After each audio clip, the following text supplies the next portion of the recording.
우리 함께 가슴에 손을 얹고 같이 고백하면 좋겠습니다. 함께 고백하겠습니다. 말씀은 하나님의 능력입니다.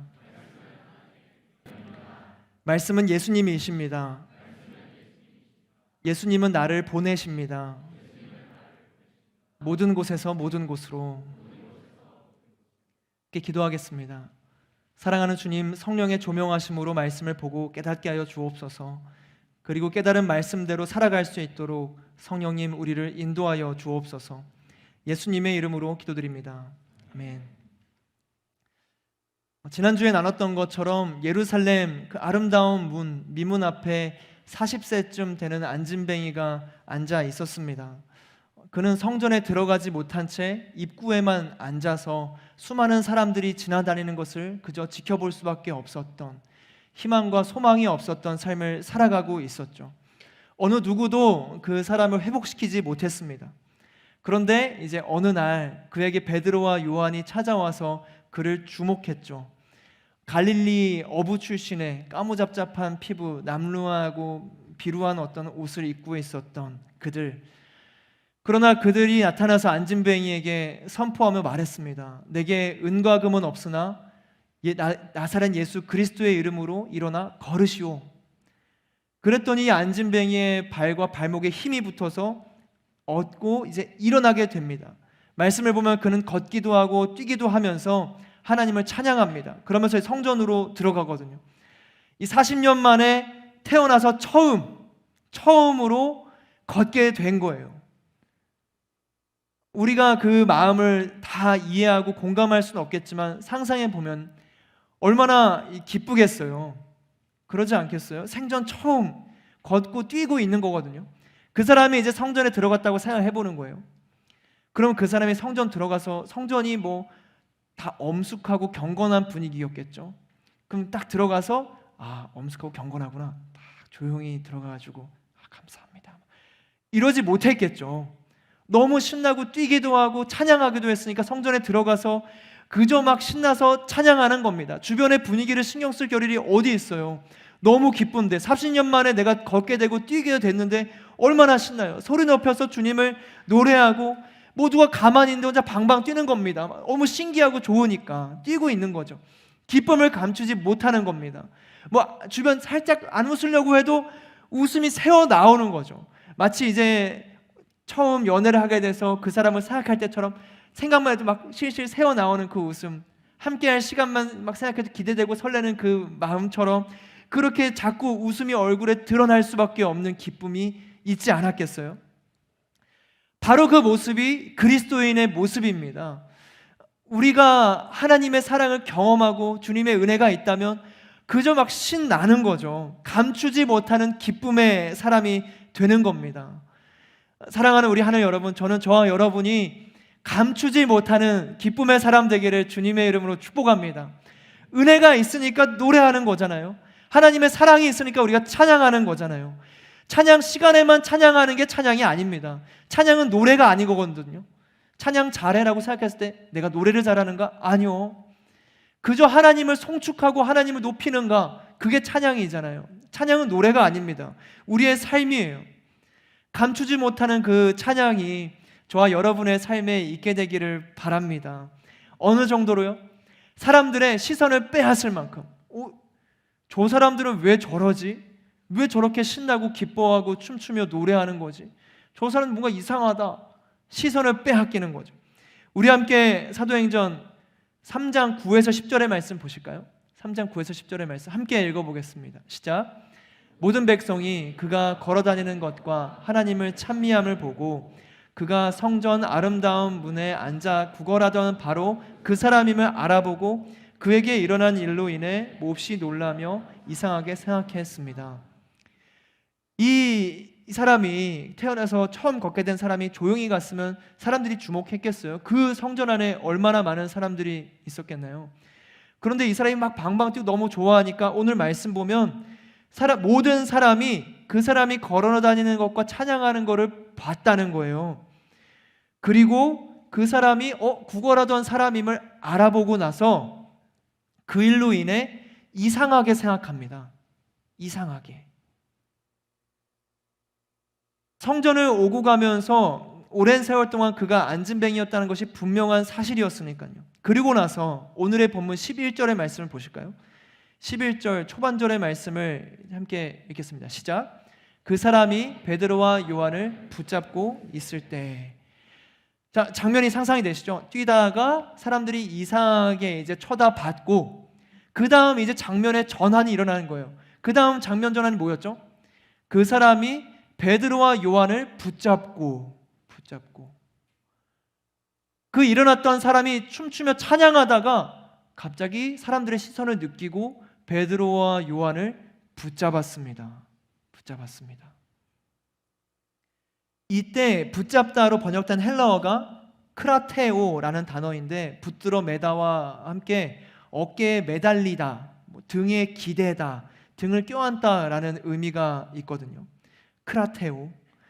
한번 이 장면을 상상해 보세요. 막 뛰다가 베드로와 요한 뒤에 등에 기대어 매달리고 어깨에 매달리듯이 숨어 있는 겁니다.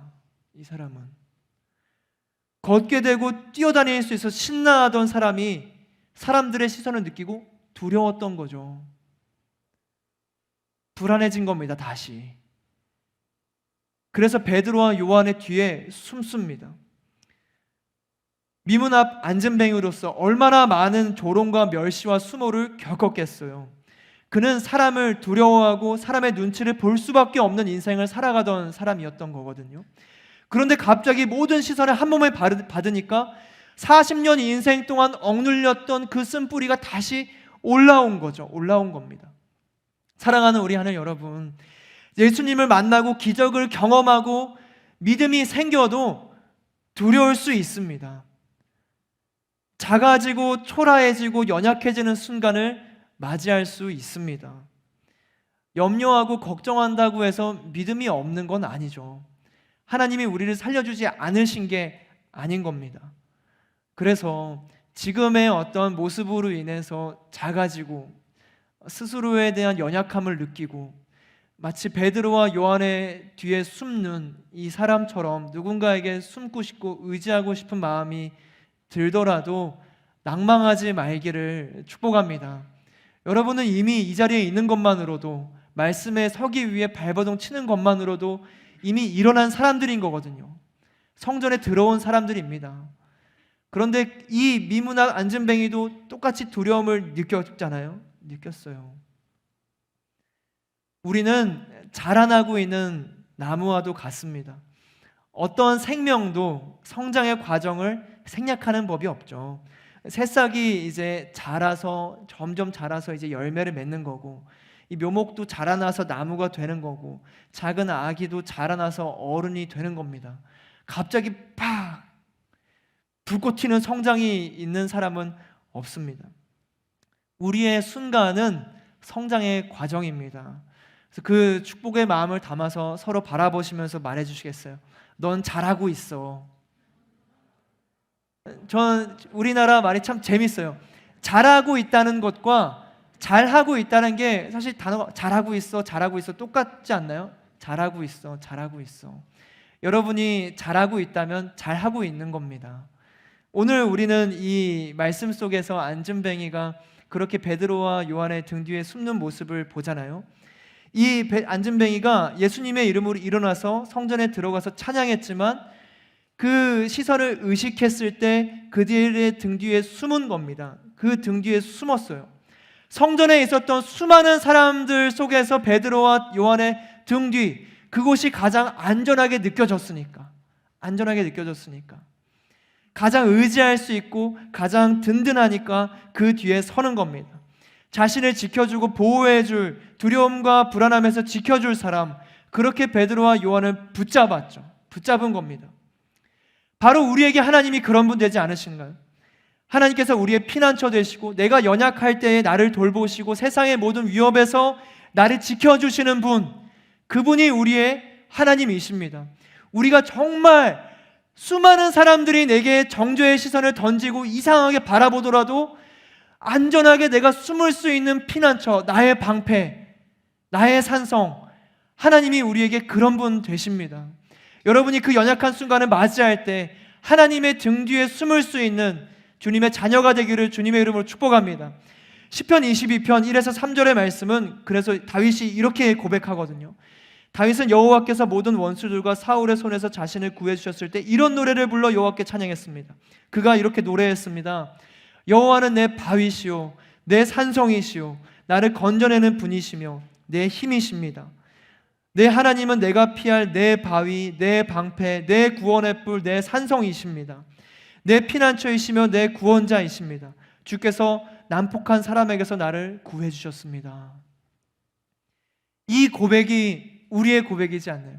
하나님이 나를 건져내 주시고 나를 보호해 주시고 나를 지켜주신다. 베드로와 요한이 그 안진뱅이 미문화 안진뱅이 그런 사람이었던 거거든요. 그러면 우리가 그 등 뒤에 숨어서 안전하게 보호받는 사람으로서 우리는 어떻게 해야 되는가? 바로 이 베드로와 요한의 삶이 우리에게 더 깊게 박히는 거죠. 하나님의 형상을 닮은 자녀로서 누군가의 바위와 산성이 되고 피난처가 될 수 있는 저와 여러분 되기를 축복합니다. 연약한 자들의 힘이 되는 겁니다. 가난하고 병든 자들의 방패가 되시고 피난처가 되십시오. 내 앞을 바라보기보다 내 뒤에 누군가를 지키기 위해 힘쓰는 하나님의 사람, 하나님의 사람. 예수님이 바로 그런 분이셨잖아요. 자신의 등 뒤를 늘 내어주시던 분. 가늠한 여인의 이야기 기억나시죠? 가늠한 여인이 딱 있을 때 수많은 사람들이 마치 이 오늘의 장면처럼 이상하게 저 사람을 바라보고 여기는 더 나아가서 돌을 들어 가늠한 여인에게 이제 돌을 던지려 하거든요. 그 차를 막아줬던 사람이 누구셨어요? 예수님이셨죠. 그 여인이 봤던 건 뭐였겠나요? 예수님의 등이었던 겁니다. 예수님이 앞서 막아주신 거예요. 여러분의 등 뒤에는 누가 있나요? 신경 써본 적 있으세요? 내가 앞서 달려가고 내가 앞에 무언가를 해야 되고 내 앞에 있는 목적과 목표, 내 삶에 놓여져 있는 미래, 그걸 향해 달려가고 열심히 하는 게 우리 청년의 때고 우리가 지금 할 수 있는 최선일 텐데 그때 우리는 등 뒤를 받는가? 예수님께서 품으셨던 병든 자, 연약한 자, 가난한 자들은 우리의 앞에 있지 않습니다. 뒤에 있습니다. 안전뱅이였던 그가 오늘 두려웠을 때 베드로와 요한의 등 뒤를 붙잡잖아요. 만약 내 등 뒤에 아무도 없다면 내가 돌을 든 정죄자일 수 있습니다. 예수님께서 처음 제자들을 부르실 때 뭐라고 말씀하셨나요? 나를 따르라. 나를 따르라. 먼저 앞장서시겠다는 거거든요. 앞서서 먼저 보호하고 지켜줄 테니까 뒤에서 평안히 나를 따르라. 예수님은 우리에게 등 뒤를 내어주시고 보호해 주시는 분이십니다. 이제 전쟁 영화나 이런 데 보면은 그렇잖아요. 등 뒤를 내어준다라는 건 그 사람을 신뢰하고 믿는다라는 거잖아요. 그런 거죠. 누군가 나를 해치려고 해코지하려고 할 때는 등 뒤는 방어할 수단이 없는 거거든요. 그런데 예수님은 가장 연약한 사람들에게 그 등을 내어준 겁니다. 내어준 거예요. 그 결과가 뭐였나요? 십자가에 매달리시는 거였거든요. 그런데 그 십자가에 매달리심조차도 우리를 위한 거였고 결국 우리를 살리고자 하셨던 겁니다. 예수님의 시선은 십자가 앞을 향했지만 결국엔 동시에 뒤를 향한 시선이기도 했습니다. 저와 여러분은 등 뒤에 누가 있나요? 누가 여러분의 등에 기댈 수 있나요? 등 뒤에 여러분을 내어주는 마음이 있으신가요? 한번 스스로 돌이켜보는 겁니다. 누군가 정말 힘들 때 내가 등 뒤를 내어줄 수 있는 사람인가? 사실 베드로와 요한이 여기 나타나가지고 사람들 시선 많다, 등 뒤에 숨어, 이러지 않았을 거거든요. 자연스럽게 너무 두려우니까 내게 예수 그리스도를 알려줬던 저 사람, 나를 일어나게 해주고 내 시선과 마주해주고 내 손을 붙잡아줬던 저 사람 등 뒤에 숨어야겠다, 자연스럽게 그쪽으로 달려가지 않았겠어요? 자연스러운 그리스도의 사람이 되어야 합니다. 그리스도인이라는 건 내가 말해서 그리스도인이야 해서 드러나는 것이 아니라 정말 누군가 힘들 때 내 등 뒤에 와서 누군가 숨고 있다면 그것이 내가 그리스도인이라는 증거가 되는 것입니다. 저와 여러분의 등 뒤에 언제나 가난하고 외롭고 힘들고 어려운 사람들이 자연스럽게 설 수 있게 되기를, 저희가 그렇게 온유하고 사랑이 넘치는 사람이 되기를 주님의 이름으로 축복합니다. 태생부터 걷지 못했던 40년간의 이 안진뱅이, 그러나 이제는 다리에 힘을 얻은 그는 이제 등 뒤에 두고 베드로가 이스라엘 백성들을 향해서 이제 말합니다. 장면이 이제 상상되시죠? 등 뒤에 있는 거예요. 베드로, 요한이 있고 등 뒤에 있고 앞에 이스라엘 백성들이 있고, 본문의 이제 12절 말씀, 우리 함께 전반절의 말씀 보실까요? 함께 읽겠습니다. 시작. 베드로가 이것을 보고 백성에게 말했습니다. 이스라엘 사람들이여, 왜 이 일을 이상하게 생각합니까? 베드로가 묻습니다. 이스라엘 사람들이여, 왜 이 일을 이상하게 생각합니까? 이상하게 생각합니까? 생각해 봤어요. 근데 이상하게 생각이 들 수밖에 없지 않겠어요? 진짜 그런 것 같은 거예요. 정직하게 말씀을 보면 누군가 생각해 보세요. 누군가가 분명히 못 일어난 사람이었는데 일어나서 걷고 뛰고 있는 거예요. 이상하다. 신기하다. 그런 생각이 들지 않겠어요? 그쵸? 저는 너무 그런 생각이 들더라고요. 그런데 베드로가 묻는 거예요. 왜 이를 이상하게 생각합니까? 왜 이를 이상하게 생각합니까? 이 기적을, 이 치유를, 이 회복의 역사를 왜 이상하게 생각합니까? 우리는 모두 이 질문 앞에 지금 서 있는 겁니다. 왜 이상하게 생각합니까? 기적은 우리의 상식을 벗어나기 때문에, 우리의 경험을 뛰어넘기 때문에 이상하게 생각이 드는 겁니다. 그렇지 않나요? 내가 알고 있는 것과 다르니까 이상하게 생각이 들죠. 그냥 걷고 있는데 이상하다 생각하는 사람 없잖아요. 그 사람이 알고 있으면 이상하다는 생각이 들겠죠. 아무도 알지는 못하니까. 내 상식에서 벗어났을 때 이상하다는 생각이 드는 겁니다. 그런데 생각해 보니까 이 기적이 매일같이 일어난다고 한번 생각을 해보세요. 매일같이 기적이 일어나는 거예요. 안진뱅이가 매일같이 일어나는 겁니다. 한 마을에서 안씨가 일어났대. 무슨 일이지? 이상한데? 다음날 김씨가 일어났대. 무슨 일이야? 호들갑을 떠는 거죠. 그리고 정씨가 일어났대. 다음 최씨가 일어났대. 박씨가 일어났대. 그러다 보면 자연스럽게 생각이 들지 않겠어요? 내일은 이씨가 일어나려나? 그러지 않겠어요? 지금 뒤에 이씨가 잠깐 일어났어요. 이원기 우리 이씨가 그렇게 생각이 들지 않겠어요? 계속 반복이 되면 이상하던 것도 자연이 되고 상식이 되는 것이 우리의 사고와 생각이지 않겠어요? 기적이 반복되면은 상식이 됩니다. 뭐든지 반복되면 자연스러워지지 않나요? 이 코로나 때 마스크 쓰는 거 진짜 이상하지 않았어요? 근데 처음에는 다 마스크 쓰는 게 불편하고 이상했는데 점차 적응되더니 나중에는 안 쓰는 게 이상해지는 거예요. 그리고 다시 돌아와서 이제는 좀 자연스럽지만 쓰면은 어디 아픈가? 물어보잖아요. 어디 아픈가? 마스크 쓰고 있는 부분들이 있어서 아프지 않게 되기를 축복하고 기도합니다. 그렇게 되는 거죠. 그럼 이제 그 연속선상에서 생각해 보면 우리의 삶 자체가 그러면 기적이겠다. 자연스럽고 당연하고 상식적이지만 내가 아침에 일어나는 거, 신경 쓰지도 않는데 심장이 뛰는 거, 숨을 쉬는 거, 그리고 나는 그저 맛있게 먹을 뿐인데 이게 안에서 소화가 된다라는 거예요. 그리고 이 소화된 것들이 내게 영양분, 보이지도 않는 비타민, 영양분, 철분 저 본 적도 없어요. 비타민 A, B, C 그 본 적도 없어요. 근데 그게 내 안에서 그렇게 작용을 한다라는 거예요. 내게 생명력이 되는 거죠. 먹은 것들이. 저녁에 또 맛있는 거 드세요. 어느 하나 사실 이상하지 않은 게 없어요. 반복되고 자연스러워져서 당연하게 여겨질 뿐이고 느껴질 뿐이지 그거는 되게 이상한 일인 겁니다. 가만히 있는데 심장이 뛴다? 이상해요. 기적이 반복되면 기적은 더 이상 기적이 아닌가요? 생각해 보세요. 내가 느끼기에 더 이상 신비하고 신기하지 않으면 기적이 아닌가요? 기적에 대한 판단의 근거는 그럼 나에게 있는 건가?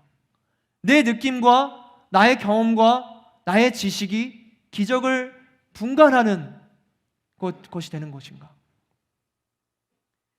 베드로와 요한은 하나님께서 지으신 이 모든 세상이, 이 모든 것이 은혜고 기적이라는 것을 알았기 때문에 이스라엘 백성들을 향해서 말합니다. 왜 이 일을 이상하게 생각합니까? 하나님께서 이미 우리에게 수많은 기적을 보여주고 계시는데 앉았던 사람이 일어나는 이 기적 하나만 가지고 왜 이상하게 생각합니까? 하나님께서 더 크신 일을 우리에게 보여주시고 더 놀라운 일을 행하시는 분이신데 왜 이 일만 이상하게 생각합니까? 예수님께서 죽으시고 부활하셔서 우리를 구원하시는데 안전뱅이가 일어나는 이 정도 일 가지고 왜 이상하게 생각합니까? 말하는 거죠. 사랑하는 우리 하늘 여러분, 우리에게 주어지는 모든 이 기적과 같은 인생에 대해서 감사와 찬양을 올려드릴 수 있는 저와 여러분 되기를 주님의 이름으로 축복합니다. 모든 것이 이상하다면 모든 것이 은혜인 거죠. 모든 것이 기적이라면 모든 것이 축복입니다. 저와 여러분의 삶에 안전뱅이가 일어나는 놀라운 기적이 있기를 주님의 이름으로 축복합니다. 살아계신 하나님께서 우리에게 또 다른 위대한 일들을 보여주지 않으시겠어요? 역사하시는 분이십니다. 우리의 인생에 하나님께서 그 기적의 순간으로 찾아오실 때 나의 이 생각과 의심과 분석과 감정과 경험으로 해석하면서 이상한데 왜 내게 이런 일이 일어나지? 이상하다. 저 사람에게 왜 저런 일이 일어나지? 이상하다가 아니라 그저 감탄하면서 하나님을 찬양하는, 예배하는 하나님의 사람, 저와 여러분이 그런 사람 되기를 원합니다. 만물의 주권자 되시는 하나님 앞에 엎드려져서 이상하다라는 어떤 소리보다 그저 찬양, 그저 감사, 그저 놀라움과 감탄, 그게 우리의 인생을 기쁘게 만들지 않겠어요? 이 기적을 이상하게 생각하기보다 그저 기뻐하며 춤추며 찬양했던 사람, 이 성전에 들어가 노래했던 그 사람이 바로 태어나면서부터 걷지 못했던 안진뱅이였습니다. 기적을 경험한 당사자, 본인이 더 이상하게 여겼어야 되는 거잖아요. 사실 이상하다. 그런데 어느 말씀에도 이상하게 여기며 의심하며 분석하더라 이런 말씀이 없어요. 걷고 일어나자마자 그저 찬양하는 겁니다. 성전으로 뛰어 들어갔어요. 예배했습니다. 그때 이제 백성들이 크게 놀라서 이곳에 모인 겁니다. 이 이스라엘 백성들은 그 모습을 보고 찬양을 선택하지 않았어요. 이상하다, 의심을 선택했습니다. 그 기적에 대해서 그리고 이제 베드로와 요한을 주목하거든요. 우리 12절의 말씀 전체를 다시 한번 읽어보겠습니다. 시작. 베드로가 이것을 보고 백성에게 말했습니다. 이스라엘 사람들이여 왜 이 일을 이상하게 생각합니까? 또 우리 자신의 능력과 경건으로 이 사람을 걷게 한 것처럼 왜 우리를 주목합니까? 왜 우리를 주목합니까? 두 번째 질문입니다. 이때 주목하다라는 단어는 지난주에 이제 나왔던 단어예요. 아테니조라는 단어인데 이 단어가 응시하다, 깊은 관심을 갖고 보다라는 거거든요. 그 제자들이 예수님 승천하실 때 바라봤던 그 단어가 이 아테니조고, 그리고 베드로와 요한이 처음에 이 미문합 안진뱅이를 봐서 주목한다라고 썼을 때의 단어가 바로 이 아테니조라는 단어입니다. 깊은 관심. 이스라엘 백성들이 이 깊은 관심으로 누구를 바라봤나요? 베드로와 요한을 바라본 겁니다. 안진뱅이는 베드로의 너머에 있는 예수님의 시선과 부딪혔던 그래서 예수님의 손을 붙잡아 기적을 경험하고 일어났던 사람이지만 이스라엘 백성들은 이 눈이 예수님을 바라보지 못하고 베드로와 요한이라는 사람을 봤던 거예요. 그들은 눈을 뜨지 못했습니다. 그들이 오히려 장님이었고 안진뱅이였어요. 기적을 앞에 두고 있지만 깨어나지 못한 채, 기적의 근원을 찾지도 못하고 보지도 못한 채 사람을 바라봅니다. 그러나 이때 모든 시선이 베드로와 요한에게 집중되었을 때, 그때 베드로가 말하는 거거든요. 예수님을 주목하시오. 예수님의 이름으로 그 믿는 믿음으로 낫게 됐으니 예수님을 바라보세요. 자신을 주목하고 있는 이스라엘 백성들에게 예수님을 증거합니다. 우리 13절에서 16절의 말씀 같이 한 목소리로 읽어보겠습니다. 시작. 아브라함과 이삭과 야곱의 하나님, 곧 우리 조상의 하나님께서 그분의 종 예수를 영화롭게 하셨습니다. 그러나 여러분은 일찍이 그를 넘겨주었고 빌라도가 놓아주기로 판결했음에도 당신들은 빌라도 앞에서 그것을 부인했습니다. 여러분은 거룩하고 분을 거절하고 도리어 살인한 사람을 놓아달라고 요청해 생명의 근원 되시는 분을 죽였습니다.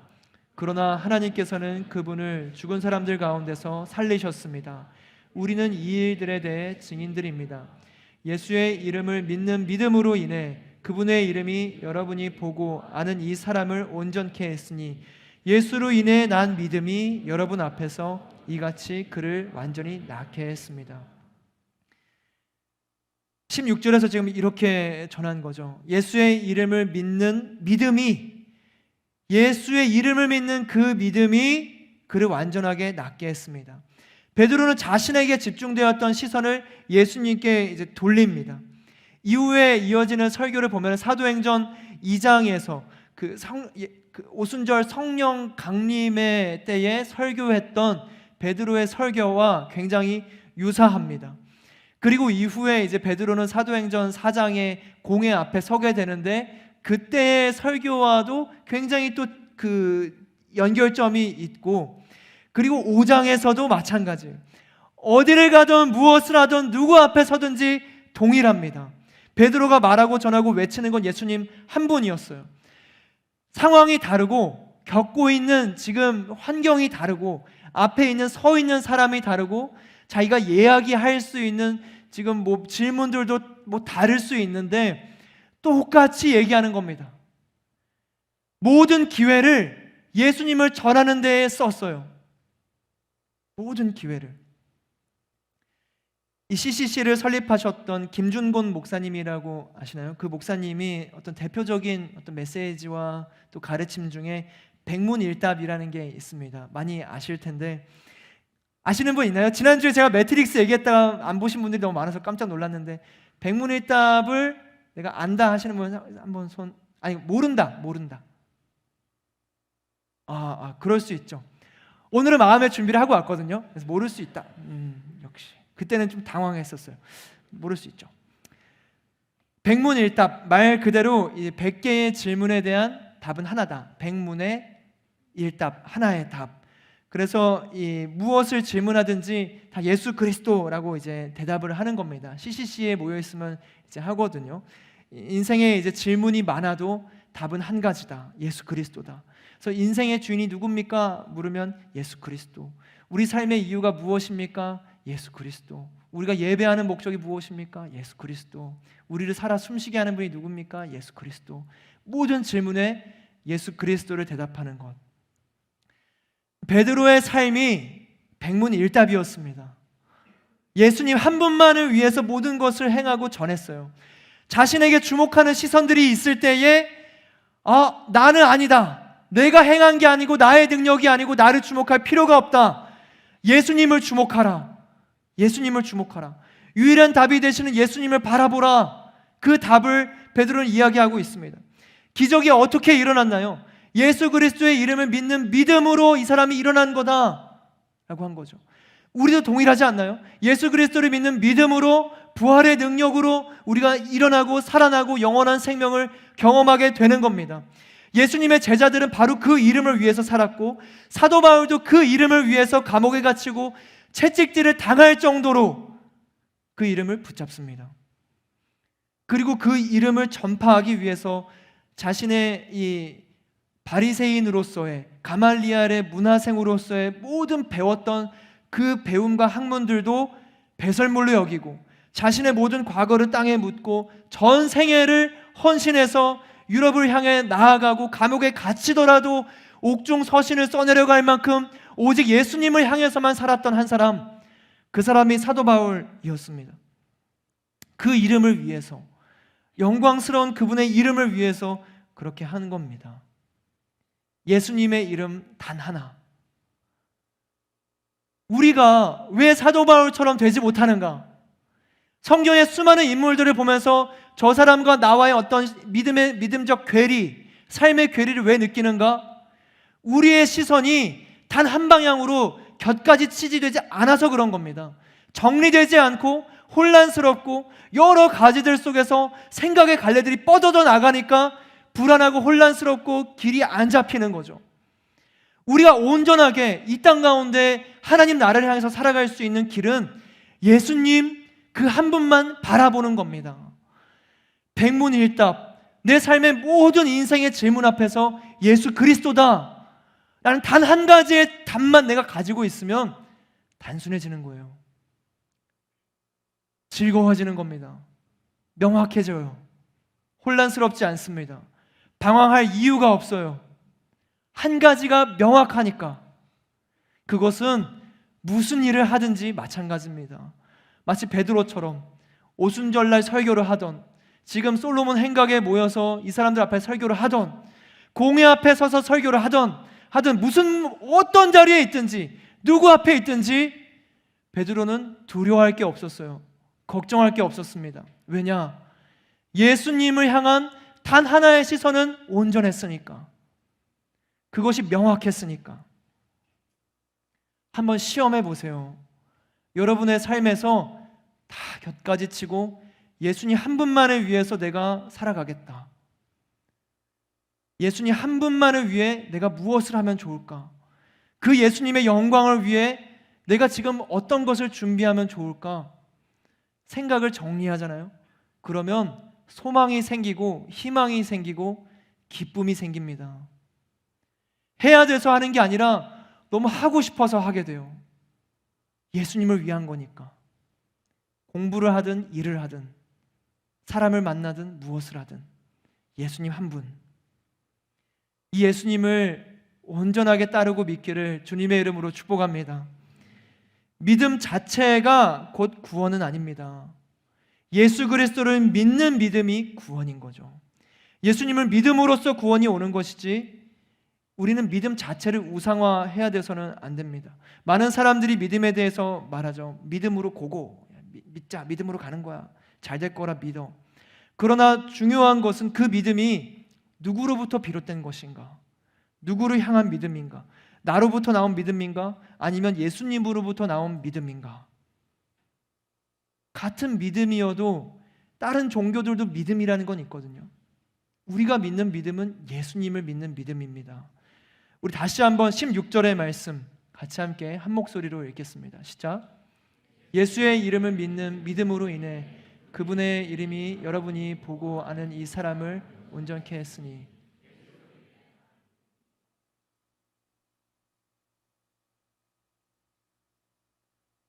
예수님의 이름을 믿는 믿음, 그 믿음이 완전히 낫게 했습니다. 완전히 낫게 했습니다. 잠깐 나고 끝나는 게 아니에요. 일어났다가 다음날 되니까 다시 주저앉아져 있는, 아니요. 예수님의 이름을 붙잡고 예수님의 이름으로 일어난 사람은 완전히 나음을 받습니다. 그 예수님을 믿는 믿음, 그 믿음이 저와 여러분 가운데 분명히 있다고 생각해요. 그래서 오늘 우리 안진뱅이처럼 가끔은 두려워서 누군가의 뒤에 숨고 싶고 피하고 싶고 그 시선이 불안하고 힘겨울 수 있겠지만 끝까지 그 믿음을 붙잡는, 예수님으로 무장하는, 예수님으로 옷 입는 베드로의 백문일답처럼 우리 삶에도 예수님 한 분만을 답으로 결정하고 따를 수 있는 그런 하나님의 사람들 되시기를 주님의 이름으로 축복합니다.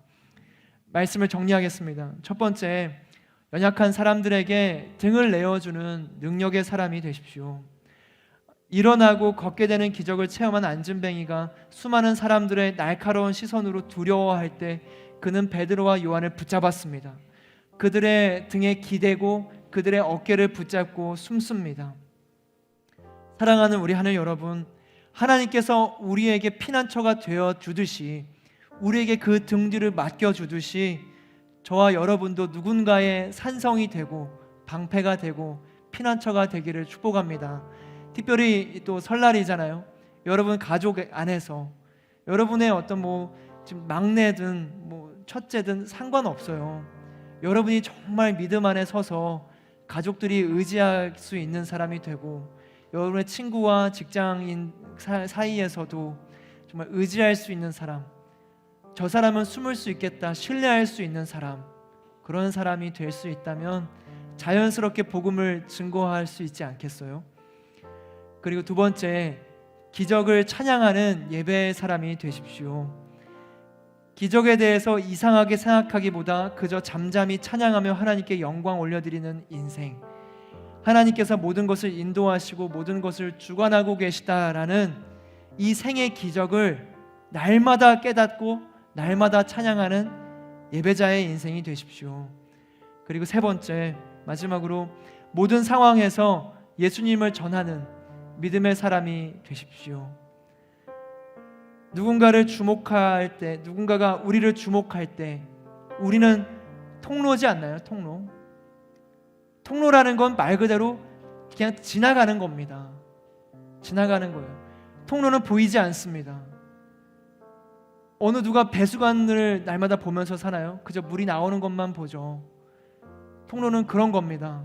보이지 않고 그러나 날마다 누군가를 채워주고 풍성하게 해주고 그들의 필요를 위해줄 수 있는 것, 그것이 통로입니다.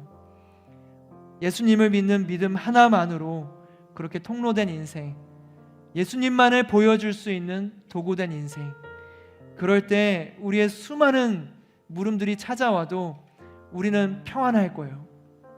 왜냐? 이미 답은 명확하니까. 예수님이 계시니까. 예수님의 이 한 가지 답을 외칠 수 있는 믿음의 사람, 그럴 때 하나님께서 기뻐하실 줄로 믿습니다.